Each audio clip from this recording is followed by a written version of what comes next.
I'm Alex Morash, and let's queer up trans rights. Walz wrecks Mace. Minnesota Governor shuts down anti-trans political theater.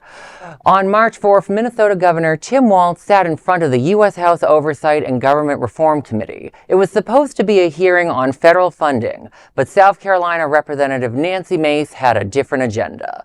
Rather than sticking to fraud concerns when it was her turn, Mace took a move straight from the anti-trans playbook. She pivoted the conversation away from policy to demand that Governor Tim Walz defines what a woman is.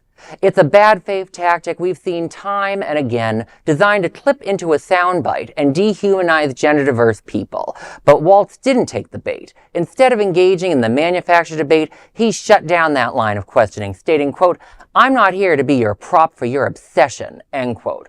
Walz told Mace point blank that he wouldn't be part of her political games, emphasizing that his focus remains on the dignity of all citizens rather than divisive rhetoric. For a community that is often the target of these legislative attacks, seeing a high-profile leader refuse to validate transphobic dog whistles is a rare moment of accountability on the Hill. The exchange serves as a stark reminder our existence isn't a debate, and for some leaders, that's finally becoming the bottom line.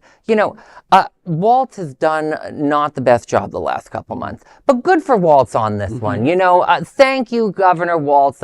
Nancy Mace, she's a terror. She's a horrible person asking him to define what a woman is. And she didn't mean it in a beautiful philosophical concept of what is womanhood. She meant it as trying to go after people. She's a bigot. I can't wait for her to get replaced someday by someone. Someone should primary her. Well, again, people's tax dollars are supporting this woman to represent them.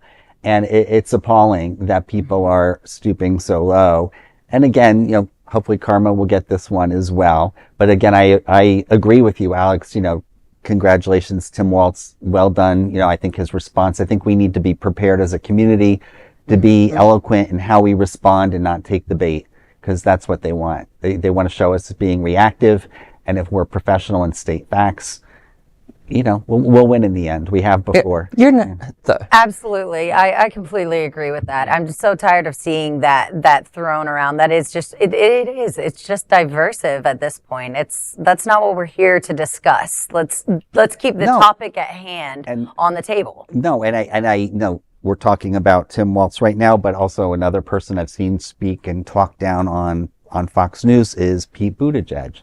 And again, we need to, I think, have some of those people hopefully train our community leaders to speak and defend what the facts are and get away from all this crazy rhetoric. Mm-hmm. Oh yeah, I'm glad that Walz didn't fall for it. Because my biggest concern with so many Democrats is normally my biggest concern is obviously policy and taking corporate money. You all know me on that, but at the same time, they get themselves twisted into knots. They don't want to defend our community, and I'm like, then what? We're not going to vote for you if you don't support us, But on the idea of being respectful, I do want to give a little history lesson. I do think it was effective when Anita Bryant got a pie in the face back in the 70s. And I'm not saying anyone should do that to Nancy Mace, but I'll watch that clip on TikTok 1,000,000 times if that ever happens. What's your favorite flavor beer? And that is a tasty LGBTQ news story. There is no other queer nonprofit media platform like this in the entire world.